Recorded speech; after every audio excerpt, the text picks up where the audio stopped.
Fala, maníacos! Era 1h30 da madrugada em Bensalem, na Pensilvânia, uma pequena cidade a 30 quilômetros ao norte da Filadélfia. Joseph estava em um ponto de ônibus, aguardando a carona de seu amigo, o Christian. O Christian era uma pessoa confiável, alguém em quem Joseph podia contar. Mas naquela noite, algo estava errado. O Christian simplesmente não apareceu.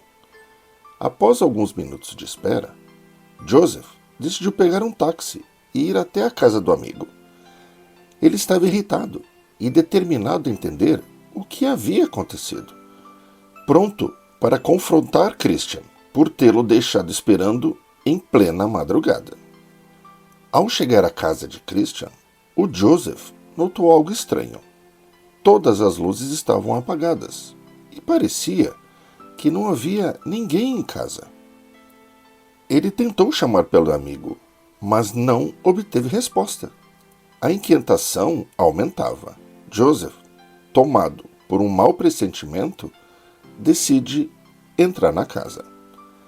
Assim que cruzou a porta, o que encontrou o deixou completamente desconcertado. A casa estava de pernas para o ar, como se tivesse sido revirada por uma explosão. Almofadas rasgadas, móveis fora do lugar. Era evidente que algo terrível havia acontecido ali. Tomado pelo medo, o Joseph começou a explorar os cômodos, tentando entender o que havia acontecido.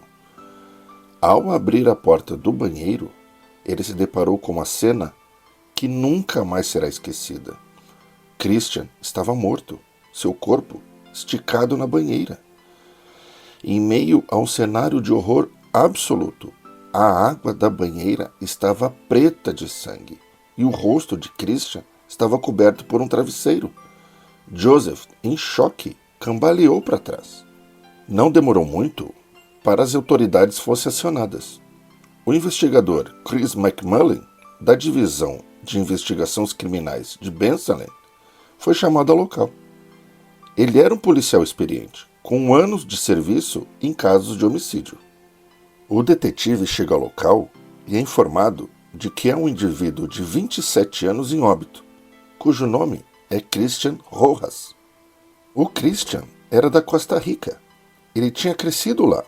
Ele estudou em um colégio para superdotados e se tornou um competente web designer e perito em informática. Um dos motivos para vir para os Estados Unidos foi para trabalhar para uma empresa de informática. Ao entrar na casa, o policial sabia que estava diante de algo diferente do que um simples roubo ou briga. O interior da casa havia sido completamente devastado. Cada canto parecia ter sido vasculhado meticulosamente, como se o invasor estivesse à procura de algo de muito valor. Na sala de estar, o detetive encontrou uma fotografia quebrada no chão, onde apareciam 3 pessoas, 2 homens e uma mulher. Um dos homens era Christian. Para o investigador, o fato da foto ter sido quebrada parecia algo significativo. Seria aquilo um símbolo de raiva, uma explosão de emoções? Ou alguém estaria tentando esconder algo atrás da moldura? À medida que o detetive avança pela casa, ele encontra sinais de luta. Havia sangue nas paredes e no carpete do corredor. Ele imaginou que Christian tivesse tentado se defender, recuando em direção ao banheiro, onde encontrou o seu fim. Quando o investigador abriu a porta do banheiro, o cheiro era inconfundível da morte. Encheu o ar. A cena era brutal. O corpo de Christian estava amarrado com fios elétricos, uma meia enfiada na sua boca, e marcas de violência extrema indicavam que ele havia sido espancado e torturado antes de morrer. A banheira estava repleta de água escura, com preservativos boiando na superfície, o que intrigou ainda mais o detetive. Ele começou a suspeitar de um possível triângulo amoroso, talvez alimentado por ciúmes e ódio. O policial também notou uma marca de sangue no azulejo da banheira, como se o rosto do Christian tivesse sido pressionado contra a parede. A violência da cena deixou claro que o assassinato não havia sido rápido ou indolor. O Christian havia sido brutalmente torturado até a morte. Era um crime pessoal, cheio de emoção e rancor. O detetive pensa nisso com base na sua própria experiência. Há indícios de invasão de domicílio, indícios de roubo, indícios de busca por objetos de valor ou entorpecentes, mas também há uma morte violenta no banheiro. É uma combinação de motivos possíveis. Muito difícil saber agora se tudo envolve somente a busca pelo que eles estavam procurando na casa, ou uma possível vingança se o Christian estivesse envolvido pela mulher da foto. Por enquanto, eram só suposições. O primeiro passo do detetive foi interrogar o Joseph, a pessoa que havia encontrado o corpo. O Joseph estava em estado de choque, mas cooperou com a investigação. Ele explicou que conhecia o Christian desde a Costa Rica e que quando seu amigo decidiu se mudar para os Estados Unidos, sugeriu que ele fosse para Bensalem, onde poderiam se ajudar mutuamente. O Joseph descreveu o Christian como uma pessoa amável, sem inimigos conhecidos, alguém que vivia de forma simples e mandava dinheiro para a família na Costa Rica. Disse que o Christian não usava drogas e não tinha passagens pela polícia. O policial mostra a foto quebrada para o Joseph. Ele conta que o Christian tinha vivido com o casal. Era Marc Rousseau e a sua esposa, a Sarah. Eles eram colegas de casa, mas o Christian havia se mudado recentemente. O detetive começou a se perguntar se o assassinato poderia estar relacionado a um triângulo amoroso. Seria possível que o Christian estivesse envolvido com a Sarah? O Mark apareceu na delegacia por conta própria. O detetive acha estranho aparecer sem ser convocado, e então pergunta: como o Christian foi morar com você e a sua esposa? Bom, a gente se conheceu na Costa Rica. O Mark explicou que tinha ajudado o Christian a encontrar trabalho aqui nos Estados Unidos e que o Christian morava com ele e a esposa, embora ele e a esposa não fossem casados na época. Mas o relacionamento estava florescendo e, em um gesto de dar privacidade a eles, o Christian então se mudou e foi morar sozinho. O Mark mencionou que não havia rancor e que continuavam amigos depois disso. O detetive pergunta para o Mark se o Christian alguma vez sentiu atração por sua esposa, ou aconteceu alguma coisa parecida, e ele disse que não, de nenhum jeito. O Mark, assim como Joseph, parecia sinceramente chateado e surpreso com o que tinha acontecido. O detetive considera bastante convincente e o Marc Rousseau é descartado como suspeito. O detetive continua conversando com Mark. Olha, queremos saber se ele dividia a casa com alguém, se ele tinha algum relacionamento, onde ele trabalhava. Ele tinha namorada? O Mark contou sobre uma mulher chamada Heather, com quem o Christian tinha se envolvido. Ele achava que eles tinham rompido. No entanto, cerca de uma semana antes, a mulher teria procurado o Christian. Ela precisava de um lugar para ficar, e que o Christian, que era uma pessoa generosa e atenciosa, e que não deixaria ninguém sofrer, ela foi morar na casa dele, num passado muito recente. Isso acrescentou algo novo na investigação da polícia. O detetive pergunta qual era o sobrenome da Heather e quando foi a última vez que o Mark a viu. Ele disse que só a viu uma ou duas vezes, que não sabia o sobrenome, mas queria perguntar para os amigos. O Mark fala: me diz uma coisa, o que vocês fizeram com o carro do Christian? O Mark diz: eu tinha um carro velho, na cor verde, muito rodado. O Christian não tinha carro. então eu dei para ele. O policial diz que não tinha carro nenhum na casa do Christian. Então, o carro do Christian está desaparecido. O único lugar onde ele pode estar é em posse do assassino. Saber que havia um carro envolvido e que ele estava desaparecido era importante. O detetive pensa, muito bem, se encontrarmos o carro, poderemos encontrar o assassino. O policial divulga uma descrição do veículo roubado durante o homicídio. Se algum policial em qualquer lugar vir o carro em movimento, vai parar o carro e prender o motorista. O detetive vai até o necrotério. O estado de decomposição mostrou que o Christian estava morto há cerca de 2 dias antes de ser encontrado. Uma situação horrível. A vítima sofreu bastante durante a morte. Tem lacerações e ferimentos na cabeça por ter sido atingido por um instrumento contundente. Foi golpeado com o joelho ou foi chutado no peito, porque ele tem um hematoma muito grande. Havia outros ferimentos no corpo, mas eram apenas métodos de tortura. O que causou a morte do Christian foi, na verdade, um trauma contundente e asfixia.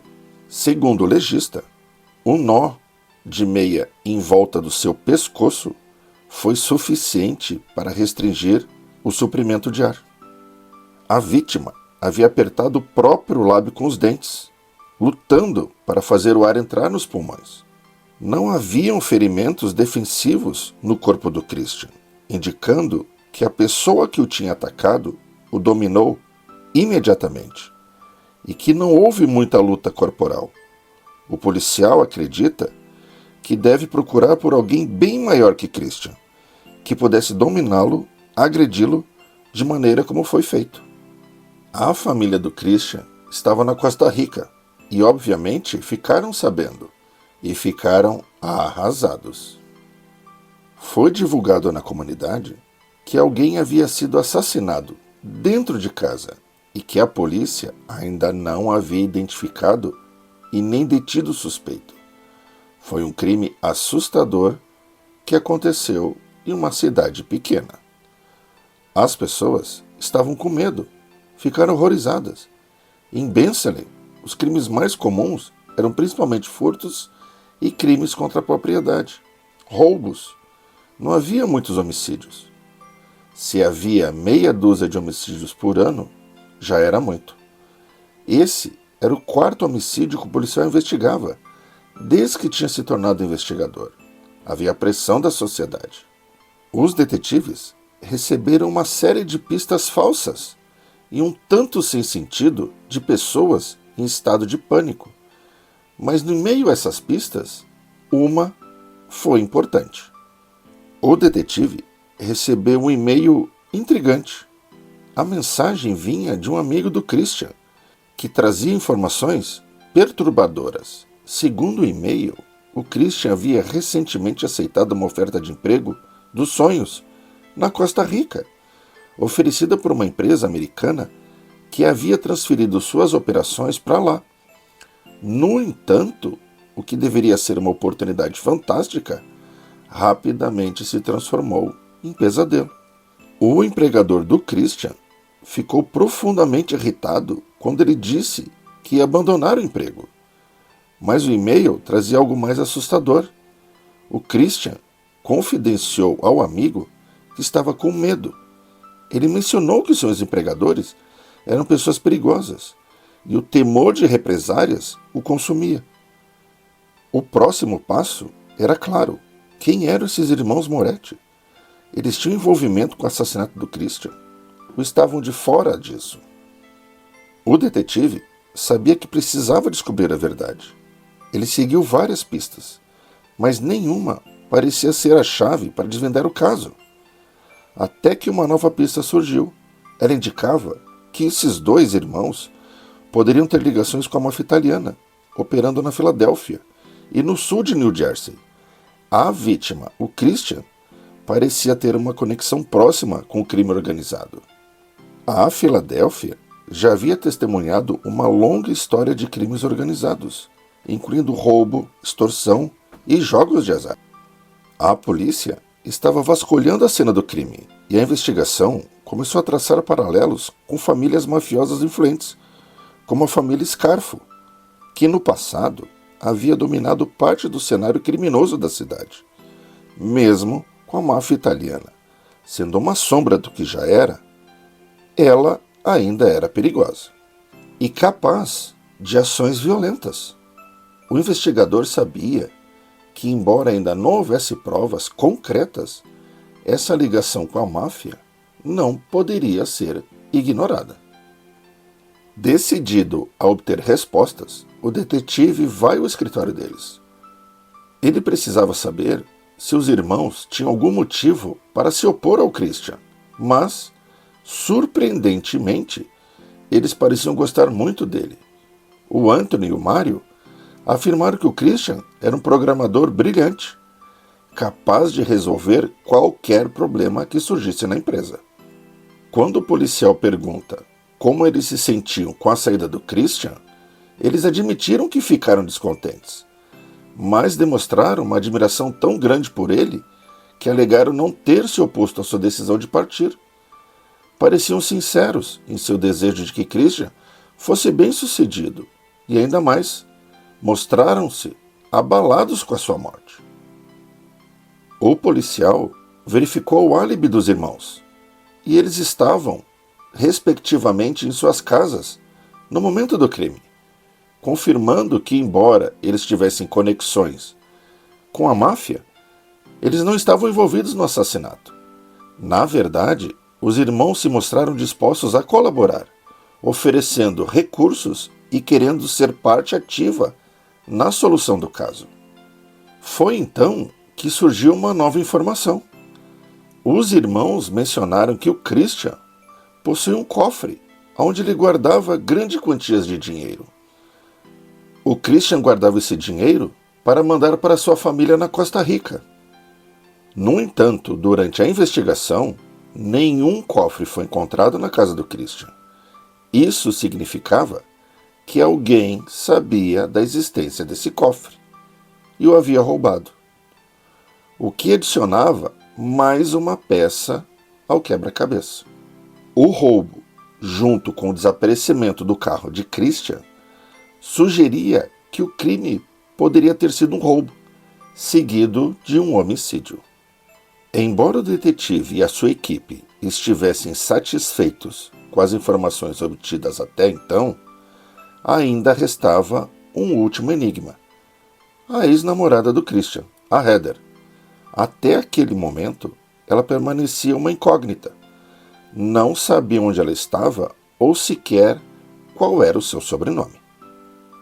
Era de tarde quando o investigador trouxe à tona um novo elemento que poderia mudar o rumo da investigação: a secretária eletrônica do Christian. Nela, encontraram mensagens de uma mulher chamada Heather Lovell, que precisavam ser ouvidas com atenção, pois revelavam informações inquietantes. A primeira mensagem veio carregada de desespero. Christian, por favor, eu não sei mais o que fazer. Você disse que ia me ajudar. Eu preciso da sua ajuda. Por favor. A voz era trêmula e aflita, e ficava claro que a mulher do outro lado da linha estava em pânico. Ela chorava, implorava. A tensão era perceptível. Na segunda mensagem, o tom havia mudado. Agora era uma ordem, fria e direta. Me liga de volta agora, droga! A ansiedade de antes tinha sido substituída por irritação e impaciência. Essas mensagens começaram a mudar o ponto de vista da investigação. Após ouvi-las, o detetive e a sua equipe começaram a cogitar que a Heather poderia estar envolvida no homicídio de Christian. Ela conhecia seus hábitos? Ela sabia da existência de um cofre? Quem seria essa mulher? No dia seguinte, os investigadores conseguiram identificar a mulher oficialmente como a Heather Lovell. Ao fazer uma busca no banco de dados, encontraram uma foto dela. A Heather tinha 36 anos, era alta, loira e era considerada muito atraente. Sua biografia revelava uma mulher instruída, que já havia tido um cargo importante na indústria de seguros, ganhando mais de $140.000 por ano. No entanto, sua vida havia desmoronado por completo. A Heather, apesar de toda a sua educação e sucesso no passado, agora enfrentava tempos difíceis. Ela havia perdido o emprego e a casa devido ao vício em drogas. Uma mulher que tinha tudo agora dependia do Christian para ter onde morar. Como isso havia acontecido? A investigação revelou mais detalhes. Pouco antes do assassinato do Christian, a Heather havia sido presa por posse de itens para uso de drogas. Seu vício havia arruinado a sua vida, um caminho sombrio que muitos percorrem na ilusão de que as drogas resolverão seus problemas, mas que na realidade só os agravam. O vício destrói tudo. Além disso, havia relatos de uma ocorrência doméstica envolvendo a Heather e o então seu namorado, o James Savage. Ele era um homem violento, fisicamente imponente, com mais de 1,90 m de altura e mais de 110 quilos. O James tinha um histórico criminal preocupante, incluindo ameaças com arma de fogo contra sua falecida esposa, e que resultou em uma medida protetiva contra ele. A equipe começou a traçar um perfil do James. A violência na cena do crime sugeria que o assassino possuía força física suficiente para subjugar o Christian. E o James se encaixava perfeitamente na descrição. Ele havia se envolvido romanticamente com a Heather e, segundo as investigações, ela havia pedido ajuda ao Christian após brigar com o James. Isso levantou a suspeita de que o James poderia ter acreditado que o Christian estava se reconciliando com a Heather, o que alimentaria o seu ciúme. A lembrança dos preservativos encontrados na banheira da casa do Christian só reforçava essa teoria. O detetive começou a considerar seriamente que os ciúmes do James poderia estar diretamente ligado à morte do Christian. A investigação levou a polícia até a residência do James, onde foram recebidos pela mãe dele, a Jack Savage. Ela confirmou que o James estava namorando com a Heather e que os dois haviam ido para a praia no final de semana. No entanto, um detalhe chamou a atenção dos investigadores. A Jack mencionou um carro pequeno e verde que eles usaram, um veículo que ela nunca havia visto antes. Poderia ser o carro do Christian? As peças do quebra-cabeça começavam a se encaixar. O detetive pede para Jack ligar para o seu filho. E ela diz, tudo bem. Será que podemos entrar enquanto você faz a ligação? Claro, a Jack liga. James, que foi? O que está acontecendo? Você falou que é para a praia? Está tudo bem? E o James pergunta, a polícia está atrás de mim? Está. Você pode me mandar dinheiro? Não sei onde você está para fazer isso. É melhor você ligar e falar com a polícia, não é? Contar a eles o que aconteceu. E o James no outro lado. O que eles falaram? O que eles falaram? Eu não quero falar com a polícia. Eu não vou voltar para casa e eu acho que a gente nunca mais vai se ver, mãe. Eu te amo, filho. Não sei o que está acontecendo. Se vocês estão em apuros, precisam falar com a polícia. E o James, vai me mandar o dinheiro ou não? Para onde, meu filho? Então, tchau. Parecia que pelo curto telefonema eles estavam fugindo. Pareciam desesperados por dinheiro. Havia a preocupação quanto ao que fariam em seguida. O James está desesperado e é violento, viciado em drogas e está com medo. Ele é capaz de tudo. A partir daí, a busca pelo James e pela Heather se intensificou. A polícia rastreou o celular do James, que apontava para a costa de Delaware. Começaram a verificar os hotéis da região, e um deles, os funcionários, confirmaram que o casal havia estado lá recentemente. Imagens das câmeras de segurança mostravam o James e a Heather dentro do hotel e saindo em um carro verde, possivelmente o do Christian. Dentro do quarto do hotel, que eles haviam ocupado, os investigadores encontraram toalhas manchadas de tinta vermelha e preta, indicando que alguém havia mudado a cor dos cabelos, provavelmente para uma tentativa desesperada de se disfarçar. A polícia rapidamente emitiu um alerta e divulgou as fotos do James e da Heather na mídia. Não demorou muito para um telefonema viesse da Carolina do Norte, informando que o carro verde havia sido localizado. A perseguição que se seguiu foi digna de filme de ação. O James, ao perceber que a polícia estava em seu encalço, acelerou, iniciando uma fuga em alta velocidade, que alcançou 160 km por hora. A perseguição terminou quando a polícia utilizou um dispositivo para furar os pneus do veículo, forçando o carro a sair da estrada e parar numa vala. Mesmo após, os dois saíram do carro e tentaram fugir a pé. Foi um para cada lado, mas eles foram rapidamente capturados. O desespero, que tanto guiava suas ações, havia chegado ao fim. A primeira coisa que os policiais fizeram foi obter um mandado de busca para o carro, e o que encontraram foram as roupas, que provavelmente pertenciam ao Christian. Havia sangue nelas. Encontraram também um soco inglês, e ele também estava coberto de sangue. Os policiais falaram primeiro com James. Ele era um sujeito grande e amedrontador. Dava para ver que ele era revoltado com o mundo. E tendo visto o que ele havia feito, era inquietante ficar sentado perto dele.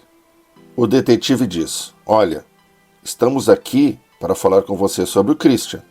Nós sabemos que você estava lá. Sabemos que está envolvido." "Eu estava lá, mas também tinham outros caras", diz o James. O James disse que ele tinha ido até a casa do Christian e que outras 3 pessoas chegaram nessa hora, invadiram a casa e efetuaram um roubo, e que ele e a Heather mal conseguiram sair de lá. O James conta mentiras para os policiais e não consegue parar. Os detetives falam sobre a Heather e perguntam se ele tinha ficado nervoso com alguma coisa que tinha acontecido entre a Heather e o Christian, e ele começou a falar quando tocaram nesse assunto. O James fala: "Eu fui lá só falar com o cara." O James, ele tinha um problema de ciúmes com o Christian, devido ao relacionamento que a Heather tinha tido com ele. Ele disse que houve uma troca de insultos entre ele e o Christian, e começaram a brigar. Ele disse que o Christian pegou um soco inglês e que ele ficou muito irritado com isso, e que ele desarmou o Christian, que ele pegou o soco inglês e aí começou a bater no Christian. O James afirma que o Christian ficou inconsciente no chão e que eles saíram, e que quando eles voltaram, o Christian estava morto na banheira. E aí eles ficaram assustados e disse que tentaram parecer que aquilo era um roubo, e eles amarraram o corpo do Christian depois que ele já estava morto na banheira. É uma história absurda, completamente sem sentido, tentando provar que ele não teve envolvimento nenhum no crime. No fim das contas, apesar das inúmeras mentiras, ele está se incriminando na morte do Christian. Então, se o James não queria ser sincero, talvez a Heather fosse. Eles conversaram com ela, e uma das primeiras coisas que os detetives perguntaram foi: "Você está bem? Ele obrigou você a vir até aqui?" E ela disse: "Não, eu não estava sendo coagida." Isso fez os policiais acreditarem que ela poderia ter participado voluntariamente do homicídio. O policial pergunta como tinha sido o relacionamento dela com o Christian. E ela responde: não durou muito tempo, mais ou menos um mês. Ela disse que por um tempo o Christian estava feliz com ela, mas ele percebeu que ela tinha problemas com drogas e ele resolveu terminar. Os policiais conversaram sobre o sucesso dela e como as coisas pioraram depois. Quando ela começou a fumar crack, não tinha mais volta. Ela pedia emprestado e roubava para poder sustentar o vício. Quando o Christian terminou com a Heather, ela arranjou outro namorado, o James. Quando o usuário de drogas encontra uma pessoa como ele próprio, com o mesmo gosto por entorpecentes, não existe limite para eles. E eles são capazes de tudo para alimentar o vício. Depois que o James e a Heather tiveram uma briga doméstica, ela deixou o James. Ela não tinha para onde ir e acabou voltando para o Christian, pedindo ajuda para ele, e ele deixou ela ficar em casa. A Heather sabia que podia contar com o Christian, porque ele era gentil, ele era amoroso e se importava com as pessoas. E o detetive pergunta: mas aí você voltou para o James? Ela diz: sim, eu precisava das drogas. Tem que me ajudar, preciso de mais drogas. Então ela contou ao James sobre o Christian, e ela também disse que ele tinha um cofre dentro de casa. Começou a ficar claro para os detetives que a Heather era o cérebro por trás daquilo. A Heather ainda tinha a chave da casa do Christian. Eles queriam dinheiro para as drogas, e o Christian era uma possível fonte. Eles vasculham a casa e encontram o cofre. Eles abrem. Dentro tinha apenas $40. O James se desespera. Que palhaçada é essa? Cadê o dinheiro? Eles ficam com raiva porque eles achavam que iam encontrar uma quantia muito maior. Eles resolvem esperar pelo Christian. O Christian chega e pergunta: o que vocês estão fazendo aqui? O que está acontecendo aqui? A Heather pergunta: Christian, cadê o dinheiro? O James grita: cadê o dinheiro? O Christian diz: eu mandei para minha família. O James pega o soco inglês no bolso. E o Christian fala: é tudo que eu tenho, tudo que sobrou está aí no cofre, vocês entenderam? O James fica louco: cadê o dinheiro? E o Christian responde: eu juro, eu não estou mentindo, eu não tenho nada. O James começa a espancar o Christian. Ele lhe dá um soco e o Christian cai no chão. O Christian rasteja pelo chão até o banheiro, tentando se livrar das agressões. Mas o James e a Heather vão atrás. O James grita: você tem dinheiro em algum lugar, e continua batendo no Christian. E o Christian grita: eu não tenho, eu juro! E o James continua o espancando. Eles amarram o Christian com os fios de energia e o jogam na banheira. O Christian agoniza. Eles continuam o espancando e o torturando. Mas o Christian não tem mais o dinheiro. A Heather, com medo que alguém escutasse os gritos do Christian, coloca uma meia na sua garganta. Os últimos momentos do Christian foram assustadores. O James joga os preservativos na banheira, pela raiva do Christian e da Heather terem dormido juntos. Isso prova que um dos motivos pelo crime era o ciúme. O James e a Heather entram em pânico, então eles resolvem quebrar tudo e espalhar tudo pela casa para parecer que era um roubo. A Heather sabia exatamente o que estava fazendo. Ela foi a responsável pelo plano. Ela levou o James para a casa do Christian e permitiu que tudo acontecesse. Na opinião dos policiais, a Heather era tão culpada quanto o James pela morte do Christian. O James e a Heather foram levados de volta para a Pensilvânia. As confissões de ambos foram suficientes para garantir as suas condenações. O James e a Heather foram acusados de homicídio e outros crimes relacionados. Inicialmente, enfrentariam a possibilidade da pena de morte, mas acabaram por se declarar culpados, sendo condenados à prisão perpétua e estão presos até hoje. O caso do Christian Rojas, um jovem de 27 anos, inocente e cheio de sonhos, que buscava uma vida melhor nos Estados Unidos, terminou tragicamente nas mãos de pessoas cruelmente griadas pelo vício e pela violência. A justiça foi feita, mas como em tantos outros casos, nada traria o Christian de volta. A investigação minuciosa do detetive e da sua equipe desvendou esse emaranhado de mentiras, de violência e desespero, trazendo um alívio para a família do Christian. O pesadelo americano havia ceifado mais uma vida, mas graças ao trabalho incansável dos policiais, os responsáveis agora estão atrás das grades, onde permanecerão pelo resto de suas vidas. E você? O que achou desse caso?